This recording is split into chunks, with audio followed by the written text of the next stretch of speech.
kita di masjid ini kembali berjumpa untuk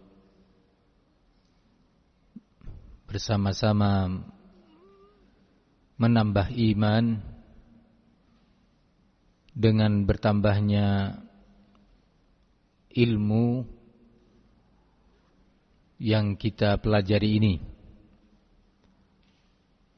Pertambahan ilmu sebagai pertanda bertambahnya iman apabila didukung dan dilanjutkan dengan amal. Demikian harapan dari majelis ini.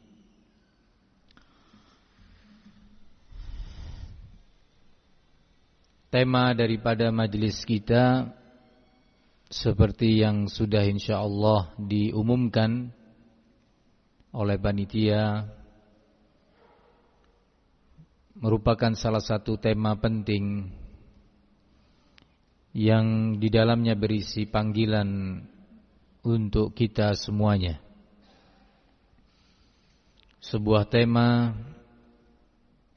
yang berjudulkan perbaiki diri dan keluarga Anda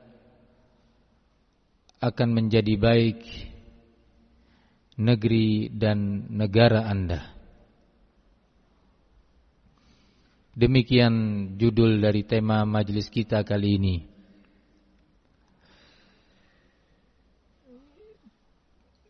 Tema dengan redaksi seperti ini sekali lagi merupakan panggilan untuk kita semuanya yang merasa bertanggung jawab di hadapan Allah Subhanahu wa taala atas perkembangan keadaan yang semakin hari semakin memprihatinkan. Merupakan seruan dan panggilan bagi kita semua yang peduli, merasa diberi tugas oleh Allah Subhanahu wa taala untuk melakukan pembenahan-pembenahan. Tema seperti ini pula sekaligus mengingatkan bahwa kebaikan global tidak bisa lepas dari kebaikan parsial. Kebaikan yang luas yang mengenai semua negeri dan semua elemen negeri ini tak bisa lepas dari perbaikan pribadi-pribadi.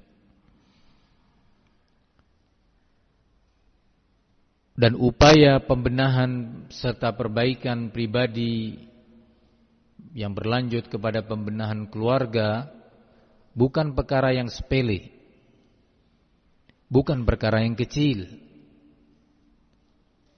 Karena kebaikan luas dan yang bersifat global itu tadi menyeluruh, tidak akan pernah Allah berikan kepada suatu kaum, suatu komunitas yang pribadi-pribadinya tidak baik.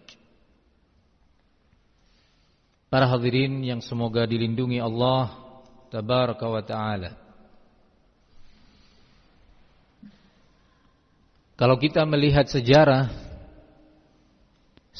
emas umat Islam,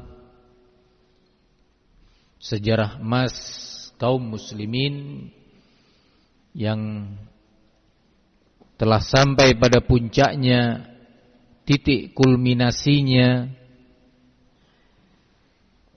di masa Rasulullah sallallahu alaihi wasallam bersama para sahabatnya, yang kemudian beliau menyatakan khairun nas qarni, sebaik-baik generasi, sebaik-baik manusia adalah di masaku. Dengan apa generasi tersebut, manusia-manusia tersebut di masa Ar-Rasul alaihi salatu wassalam meraih puncak kebaikan, puncak kejayaan, puncak keamanan, puncak kewibawaan Islam dan muslimin, tak lain dikarenakan para penghuni negeri itu, pribadi-pribadinya, rumah tangganya benar-benar mewujudkan syariat Allah Subhanahu wa ta'ala di semua lini Islam, di berbagai lini ibadah yang zahir ataupun yang batin.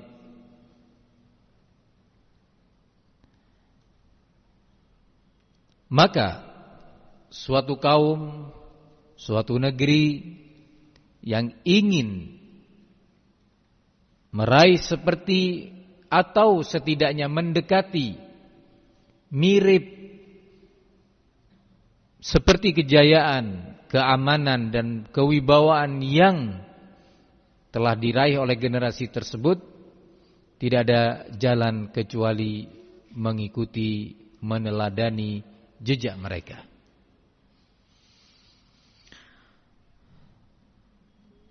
Kaum muslimin yang semoga dilindungi oleh Allah Subhanahu wa ta'ala, berulang kali para ulama kita menyampaikan dan dari generasi ke generasi tak bosan mereka mengingatkan dengan materi yang akan kita bahas ini.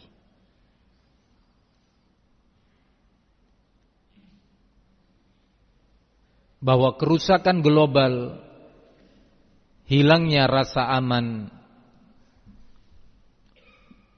munculnya kekhawatiran-kekhawatiran, terus bertebarannya berbagai kemungkaran dan kemaksiatan di tengah-tengah umat, tak lain dikarenakan dosa-dosa penghuni negeri itu. Banyak sekali Allah Subhanahu wa ta'ala menyebutkan di dalam Al-Quran tentang bahwa semua itu sebagai akibat, semua itu sebagai konsekuensi dari dosa-dosa yang dilakukan. Allah Subhanahu wa ta'ala mengatakan di dalam Al-Quran, walau anna ahlal qura amanu wattaqau lafatahna alaihim barakatim minas sama'i wal ard. Kalau seandainya penduduk negeri tersebut mau beriman dengan sebenar-benar iman dan bertakwa, pasti kami akan bukakan berbagai pintu barakah, pintu keberkahan dari langit dan bumi. Berkah rumah tangga mereka, berkah perekonomiannya, berkah keamanannya, berkah pertaniannya, berkah politiknya. Allah Subhanahu wa ta'ala di sini menyebutkan barakatin, banyak dan beragam. Walau anna ahlal qura, kalau seandainya penduduk negeri tersebut amanu wattaqau, beriman dan bertakwa, la fatahna, pasti kami akan buka untuk mereka barakatin, bukan barakatan saja, tetapi barakatin minas sama'i wal ard.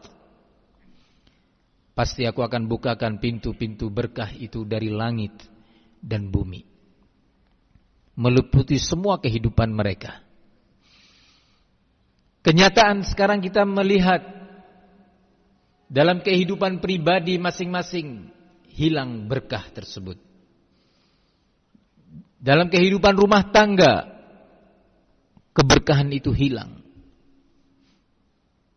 Tak dirasa kenyamanan hidup, tidak nampak kesolehan dalam rumah tangga. Baik kesolehan suami ataupun kesolehan istri dan ataupun kesolehan anak-anak mereka. Keributan, perselisihan, satu sama lain saling melanggar haknya dan mengabaikan kewajibannya. Suami mengabaikan kewajiban yang Allah wajibkan atasnya terkait hak istri dan anak-anaknya. Sehingga terjadi kepincangan-kepincangan dalam kehidupan rumah tangga. Istri pun demikian. Tidak menunaikan kewajiban-kewajiban yang oleh Allah atau Rasulnya telah diwajibkan atas seorang istri. Tidak peduli lagi. Ada yang karena kejahilan, jahil, tidak tahu hak dan kewajiban masing-masingnya.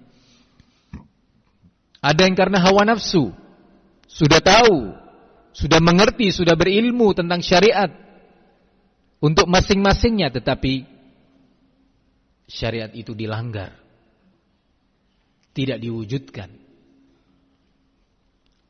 Atau dari putra-putri mereka yang tidak mengenal hak kedua orang tuanya, tidak ada kesolehan pada putra-putrinya. Gambaran dan kondisi seperti ini terjadi menimpa negeri-negeri muslimin. Kesolehan yang dimaksud tidak hanya meliputi dalam perkara akhlak dan ibadah-ibadah praktis.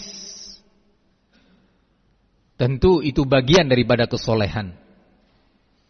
Tapi kesolehan yang dimaksud meliputi juga kesolehan iman, bahwa cara dan sistem berimannya benar, cara dan sistem berimannya sesuai dengan bimbingan Al-Quran, dengan teladan sunnah, dengan cara dan sistem keimanan generasi terbaik, baik suami maupun istri maupun anak.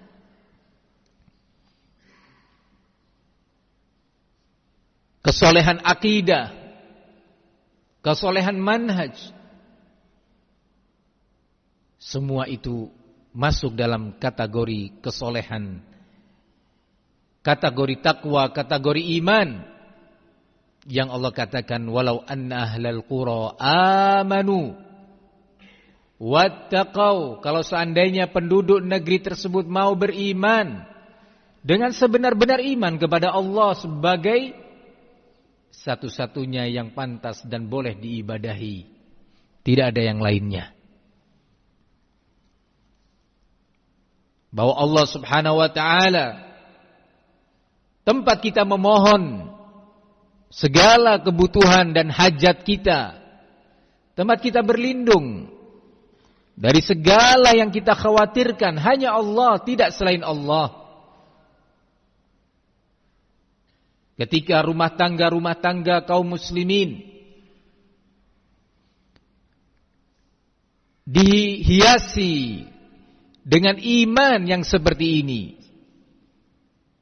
sehingga tidak ada dari anggota rumah tangga yang masih berdoa kepada selain Allah, yang masih meminta hajatnya kepada benda, baik istri ataupun suami ataupun anak,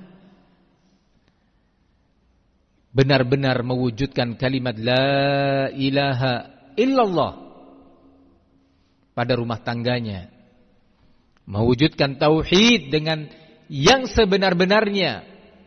Tidak ada lagi di dalam rumah tangga yang berkeyakinan bahwa dapat berpengaruh kepada rizkinya selain Allah Subhanahu wa ta'ala, baik dalam bentuk pohon atau benda-benda yang dikeramatkan atau tempat dan waktu-waktu yang diyakini adanya keyakinan-keyakinan khurafat. Tapi kenyataan pada saat ini masih rumah tangga muslimin diwarnai, tidak semua tentunya, tetapi tidak sedikit, diwarnai oleh khurafat-khurafat. Sang anak suka menyimpan jimat, sang istri masih suka datang ke dukun-dukun, baik dengan alasan berobat atau dengan alasan mencari perlindungan atau mencari keberkahan rizki, meminta hajatnya di kubur-kubur, meminta putra atau keturunan di tempat-tempat yang dianggap atau dikeramatkan olehnya. Masih mewarnai rumah tangga muslimin. Allah mengatakan walau anna ahlal qura amanu wattaqau, kalau seandainya penduduk negeri tersebut mau beriman, ya seperti iman yang diajarkan oleh Nabi kita Muhammad alaihi assalatu wassalam, iman yang tidak terkotori oleh segala yang menodainya, beriman bahwa Al-Quran adalah syariat kehidupan. Tidak ada syariat kehidupan selain daripada Al-Quran. Kehidupan apapun itu, kehidupan masyarakat, kehidupan rumah tangga, kehidupan keimanan, kehidupan ibadah, kehidupan kenegaraan, kehidupan politik, semuanya beriman bahwa Al-Quran adalah kitab suci syariat. Kitab suci yang sengaja Allah subhanahu wa ta'ala menurunkannya untuk dijadikan sebagai pedoman. Allah menyatakan di dalam Al-Quran, Taha ma anzalna alaikal Qur'ana litashqa illa tadhkiratan liman yakhsha tanzilan mimman khalaqal arda was samawatil ula ar-rahmanu 'alal 'arsy istawa. Taha, dua huruf yang digunakan sebagai pembuka surat ini, yang kemudian dengan nama ini pula surat tersebut diberi nama. Apa yang dinisbatkan bahwa Toha dan juga Yasin adalah nama-nama Rasulullah sallallahu alaihi wasallam adalah tidak benar adanya.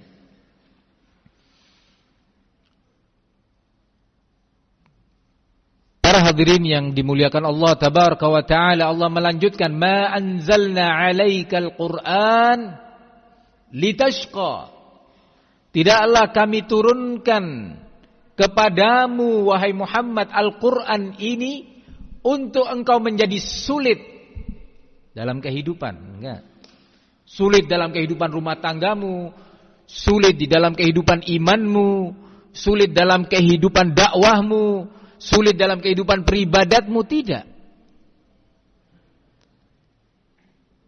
Yuridullah bikumul yusr wala yuridu bikumul usr. Sesungguhnya Allah itu menginginkan dan menghendaki adanya kemudahan untuk kalian dengan syariat ini.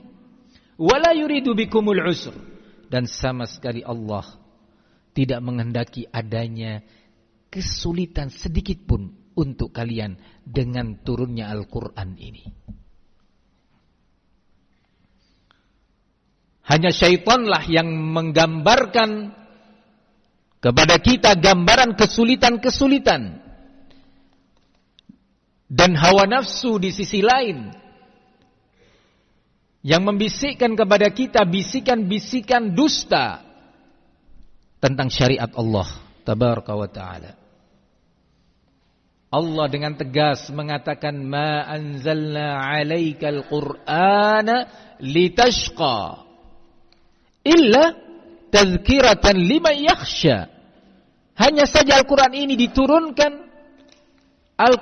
diturunkan sebagai peringatan bagi orang-orang yang punya rasa takut. Takut kepada Allah, takut terhadap keselamatan nasibnya di akhirat nanti. Ketika mendengar ayat Al-Quran, muncul rasa khasyah di hatinya, muncul rasa takut kepada Allah subhanahu wa ta'ala. Ini Al-Quran, peringatan bagi orang-orang yang beriman. Yang Allah katakan dalam ayat yang lainnya, innamal mu'minuna idza dzukirallahu wajilat qulubuhum wa idza tuliyat 'alaihim ayatuhu zadatuhum imana wa 'ala rabbihim yatawakkalun.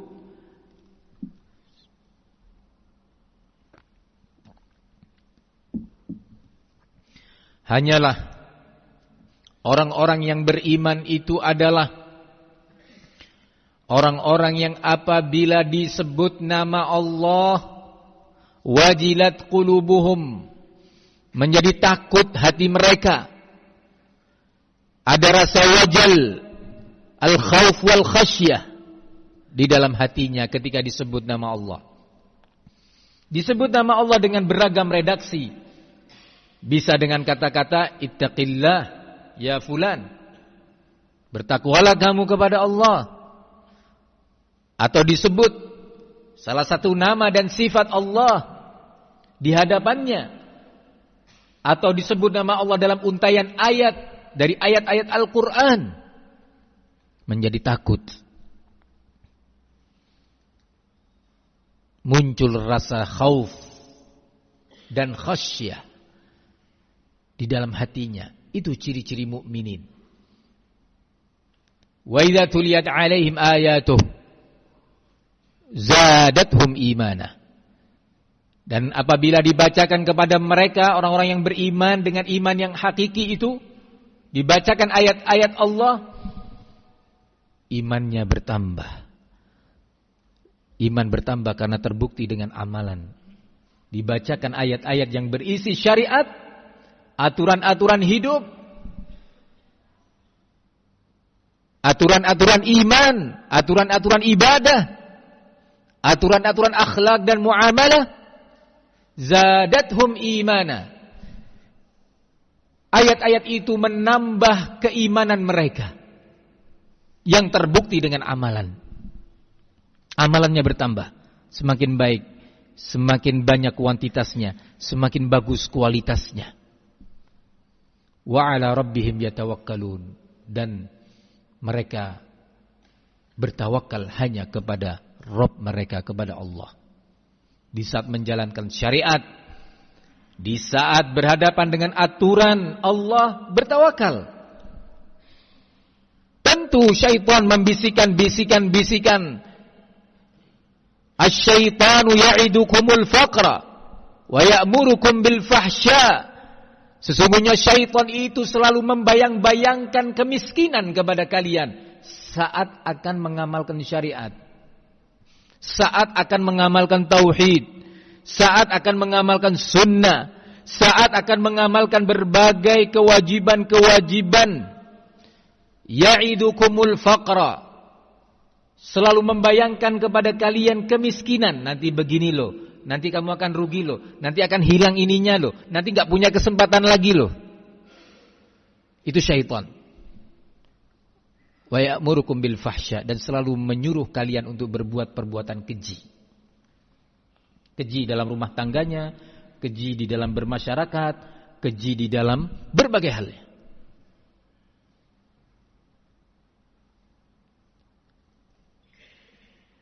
Tetapi al-mu'minun, kata Allah dalam ayat yang tadi, dalam surat Al-Anfal, wa 'ala rabbihim yatawakkalun, dan mereka hanya bertawakal, bersandar diri kepada Rabb mereka.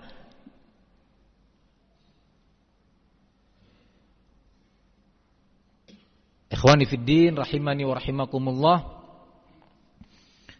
Maka Allah mengatakan dalam ayat tadi, di dalam surat Al-Maidah atau di dalam surat Al-A'raf ayat 96, walau anna ahlal qura amanu wattaqau, kalau seandainya penduduk negeri itu mau beriman dan bertakwa.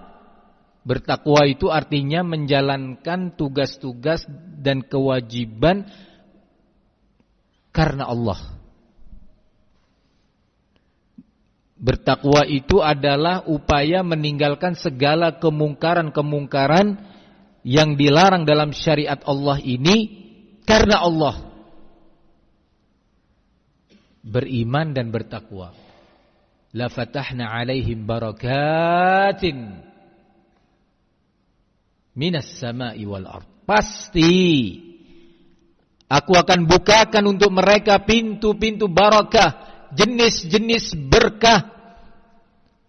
Anaknya berkah, mubarak, soleh keimanan anaknya, soleh manhajnya, soleh akhlaknya. Istrinya dipenuhi barakah, taat, walud, wadud, menjaga kehormatannya dan kehormatan rumah tangganya, taat kepada suaminya, tawadhu kepada suaminya, berkah pada akhlaknya, barakah pada ibadah istrinya, dan barakah pada suami pemimpin rumah tangga. Ikhwani fiddin, azani Allah wa iyyakum. Di dalam surat An-Nahl ayat yang ke-97, Allah tabaraka wa ta'ala mengatakan, man amila salihan min dzakarin aw untha wa huwa mu'min falanuhyiyannahu hayatan thayyibah wa lanajziyannahum ajrahum bi ahsani ma kanu ya'malun. Barang siapa yang beramal soleh, baik dari kalangan laki-laki maupun wanita, wa huwa mu'min, dalam keadaan dia beriman, berarti amal soleh itu akan diterima apabila dia beriman, mukmin. Amal soleh itu akan membuahkan buah yang positif apabila dalam pelaksanaannya diiringi dengan iman.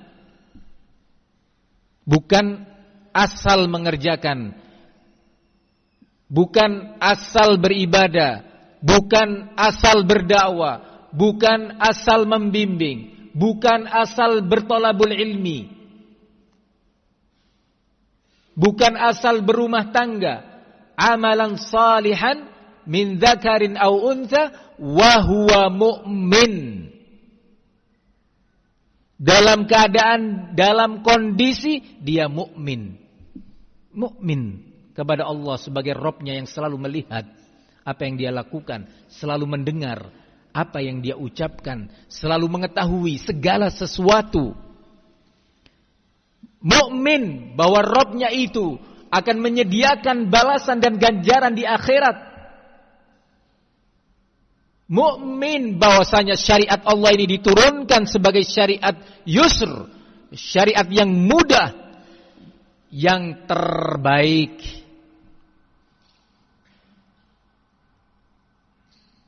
Apa buah positif yang akan dia rasakan? Falanuhyiyannahu hayatan thayyibah. Pasti aku akan hidupkan dia dalam kehidupan yang thayyibah. Thayyibah dari semua sisinya. Aman, tentram, khusyuk,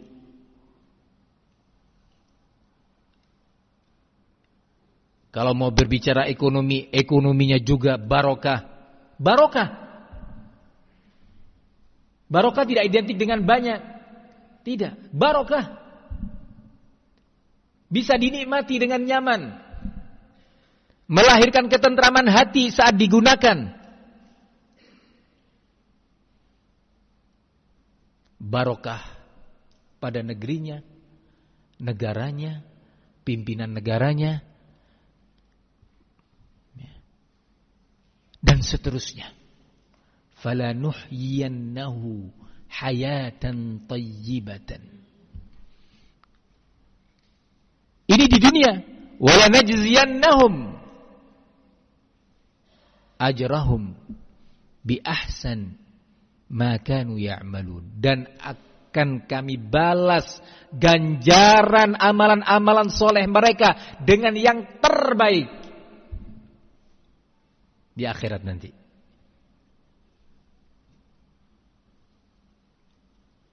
Ini yang tersimpulkan dalam doa yang sering diajarkan dan dituntunkan untuk kita sering mengucapkannya. Rabbana atina fid dunya hasanah wa fil akhirati hasanah wa qina adzabannar. Tetapi ad-dunya yang disebutkan tadi, fid dunya hasanah wa fil akhirati hasanah, enggak mungkin terwujud kalau tidak ada amalan salihah. Wa huwa mu'min. Enggak mungkin terwujud. Karena Allah menyatakan di sini, man amila salihan min dzakarin aw untha. Barang siapa yang beramal saleh, baik dari kalangan pria maupun wanita, wa huwa mu'min, dalam keadaan dia sebagai mukmin terhadap perkara-perkara yang Allah wajibkan untuk diimani. Ikhwani fiddin rahimani wa rahimakumullah. Sekarang kita ingin mencoba pribadi-pribadi kita. Capek kita mendengar perbincangan isu-isu politik, ya, naik turunnya ekonomi, bicara tentang berapa hutang negara sekarang, sudah sekian triliun di bidang ini, di bidang itu sekian triliun, di bidang ini sekian triliun, di tahun sekian hanya sekian, sekarang naik 30%. Enggak menambah iman. Enggak membawa perubahan akhlak, tidak meluruskan akidah kita.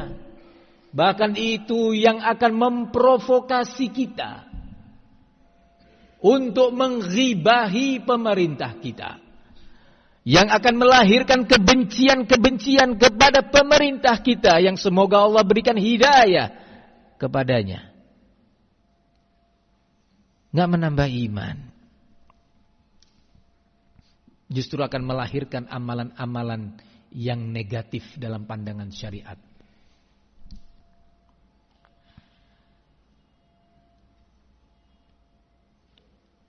Para hadirin yang semoga dilindungi oleh Allah tabaraka wa ta'ala, antum dan keluarga antum semuanya.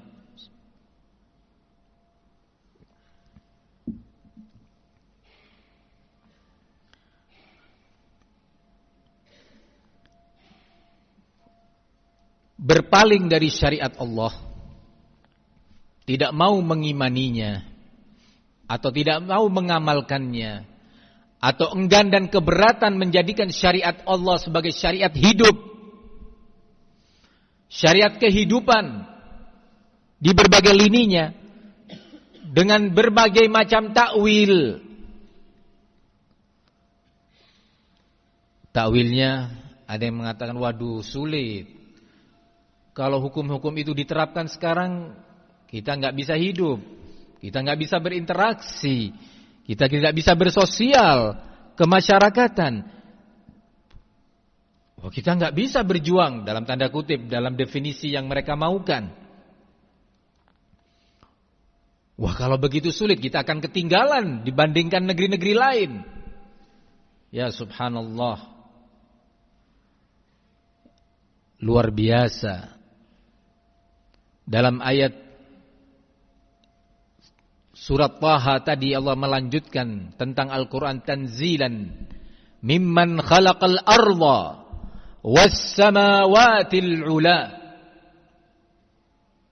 di mana Al-Quran ini ada kitab suci syariat yang diturunkan oleh yang menciptakan bumi dan langit.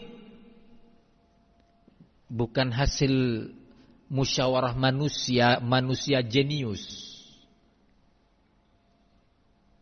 Bukan hasil penemuan dan penelitian bertahun-tahun, bukan. Tetapi ini adalah sebuah kitab suci syariat yang diturunkan oleh yang menciptakan langit dan bumi ini. Otomatis pencipta sesuatu, dia yang lebih tahu tentang karakter sesuatu tersebut, titik lemahnya di mana, kekurangannya di mana, kemampuannya berapa. Secara otomatis syariat yang diturunkan dan diletakkan oleh pencipta sesuatu tersebut akan tahu kadar yang sesuai. Syariat ini, aturan ini sesuai enggak dengan makhluk yang kuciptakan ini? Jawabannya tentu. Tentu.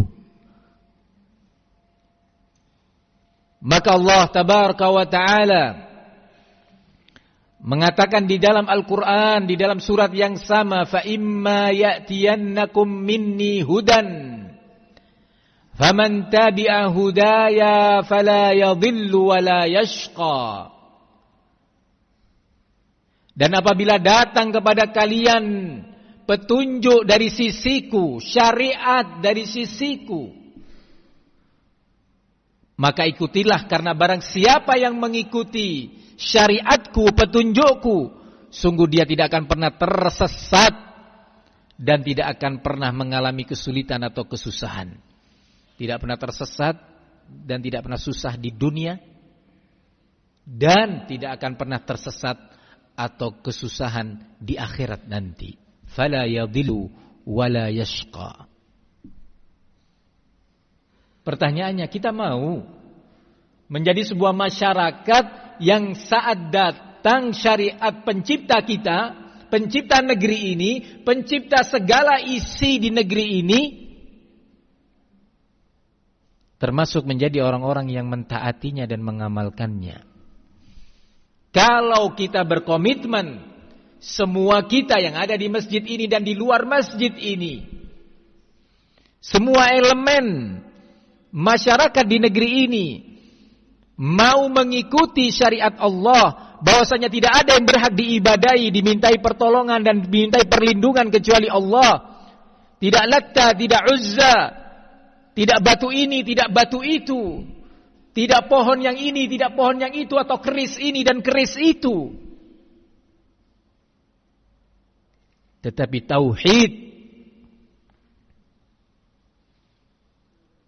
benar-benar mau mengikuti syariat Allah, pasti tidak akan tersesat di dunia dan di akhirat, dan tidak akan menjadi susah atau tersiksa di dunia maupun di akhirat nanti. Mau benar-benar menjalankan perintah Allah, wa ma atakumur rasulu fakhudhuh wa ma nahakum anhu fantahu. Segala perintah yang datang dari Rasul segera amalkan, segera wujudkan. Dan segala apa yang dilarang oleh Rasul tinggalkan cepat.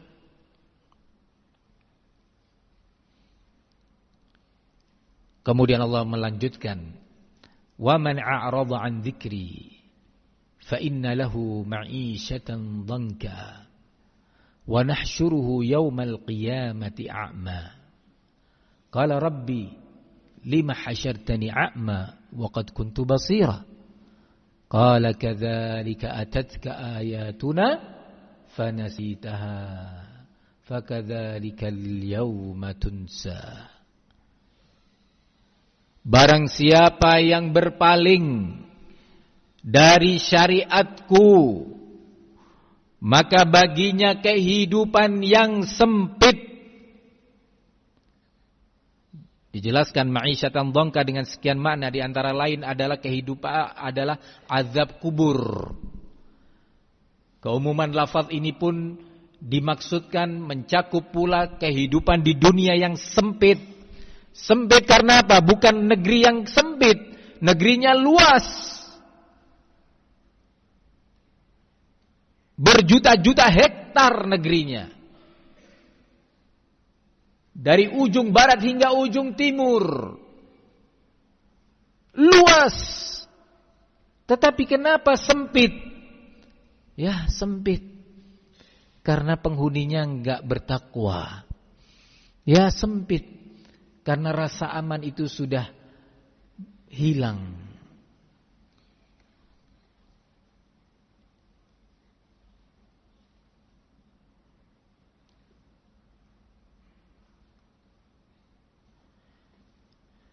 Itu yang Allah katakan di dalam surat yang lainnya. Qul huwal qadiru ala an yab'atsa 'alaikum 'adzaban min fawqikum aw min tahti arjulikum aw yalbisakum syi'a fayudhiqa ba'dakum ba'sa ba'din. Katakan wahai Muhammad, sampaikan kepada mereka yang menentang syariat Allah dan enggan menjadikannya sebagai pedoman hidup. Dialah Allah yang qadir. Huwal qadir. Dialah Allah yang maha mampu. Ala yab'atsa 'alaikum 'adzaban min fawqikum. Untuk mengirim azab dari atas kalian. Dalam bentuk apa? Rajm, hujan batu, atau dalam bentuk angin topan dan yang sejenisnya, au min tahti arjulikum, atau juga mengirim azab dari bawah kaki kalian dalam bentuk gempa atau tanah bumi yang pecah sehingga tenggelam siapa yang ada di atasnya, atau dalam bentuk gelombang laut yang menenggelamkan mereka. Dan yang berikutnya, wayalbisakum syi'a, dan menjadikan kalian berkelompok-kelompok yang kemudian kejahatan kelompok yang ini Allah timpakan kepada yang lainnya. Kezaliman dari kelompok ini Allah timpakan kepada kelompok lainnya. Saling menyerang, saling mengintimidasi, saling membongkar aib. Sekarang kita merasakan di negeri-negeri muslimin, terkhusus negeri kita, perselisihan antar suku di berbagai pulau terjadi. Saling mengangkat parang, pisau, pedang, menyerang, memukul, membunuh, membakar. Perbedaan suku. Kadang-kadang ribut antar komunitas, kepentingan ekonomi atau pendapatan tertentu melawan komunitas lainnya, saling menghadang, saling memukul, mengancam, sehingga cari maisha, cari pendapatan dalam keadaan takut dia, khawatir. Atau perselisihan dan kezaliman satu pihak, satu kelompok terhadap kelompok yang lainnya dikarenakan kepentingan politik, saling membongkar aib, takut aibnya terbongkar, disampaikan di media massa, jangan-jangan nanti begini, jangan-jangan begitu.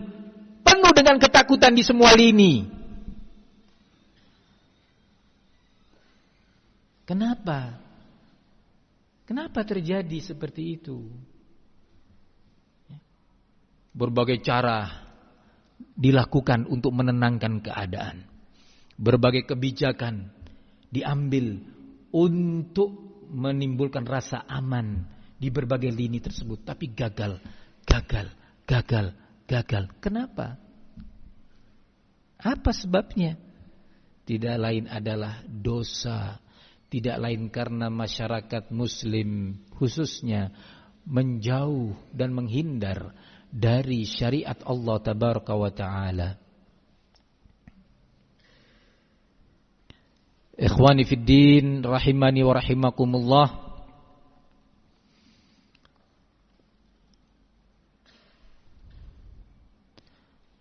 Maka dalam bentuk seruan global.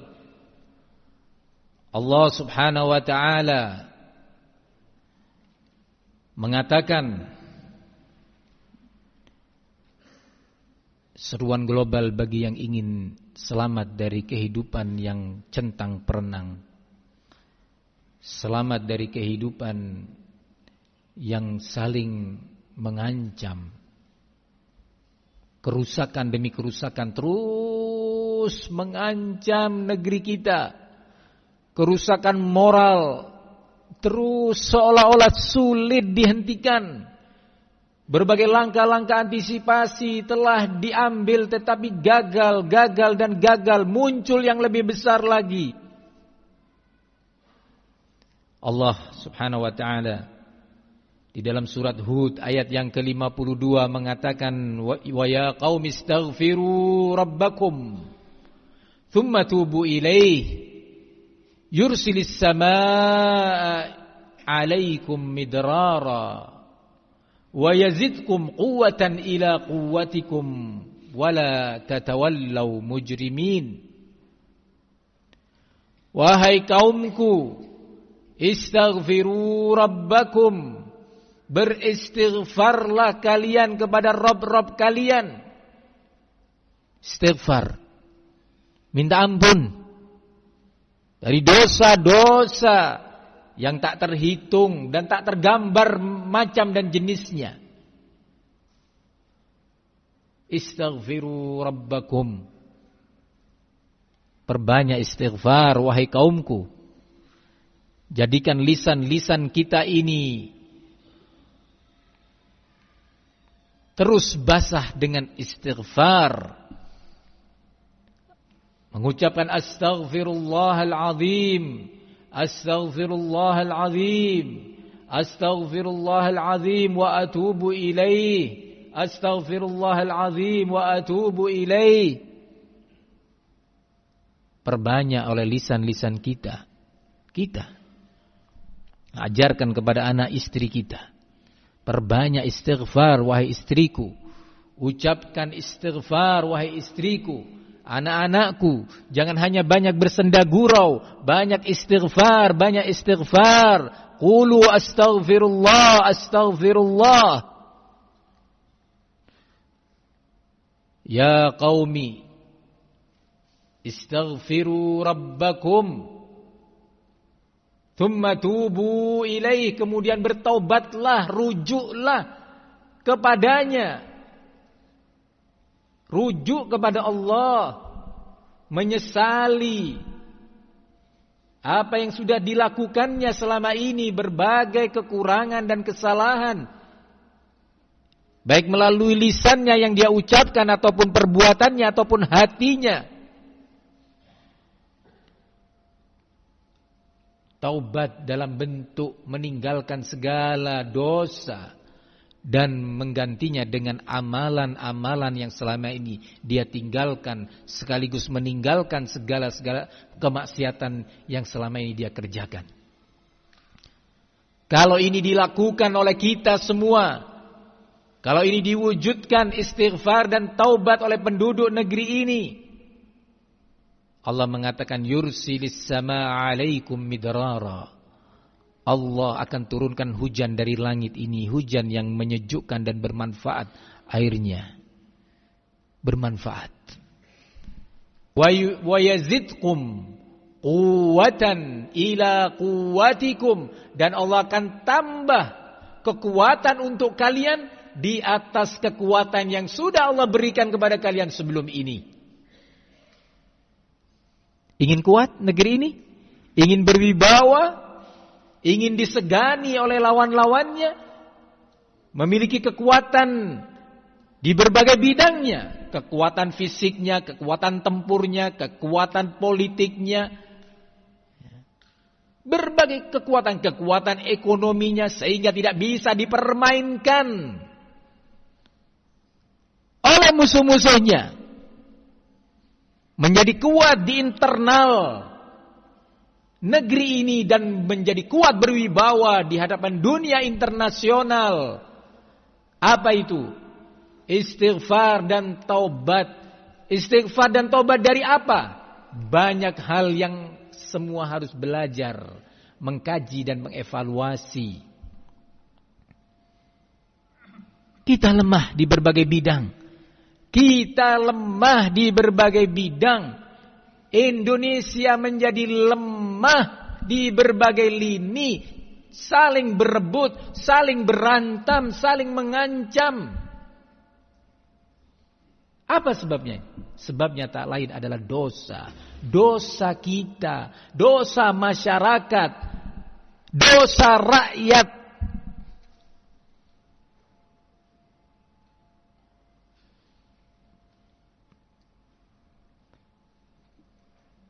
Maka pembenahan itu harus dilakukan dan tidak boleh ditunda-tunda.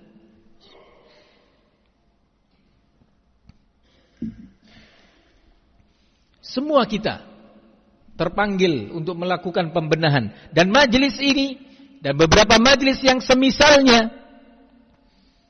bagian dari rangkaian upaya.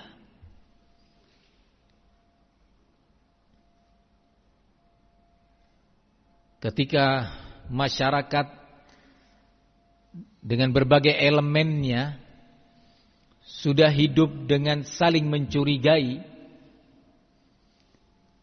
ketika berbagai komunitas sudah hidup egois untuk kepentingan komunitasnya saja dan sudah tidak peduli lagi, bahkan siap untuk menggolimi yang lainnya. Sudah ada rencana-rencana untuk menggolimi pihak yang lainnya di berbagai lini yang tadi sempat diisyaratkan dan disebutkan. Maka tidak ada ketentraman hidup. Tidak ada lagi hayatan thayyibah yang Allah janjikan dalam ayat yang sudah kita bacakan dan kita dengarkan bersama.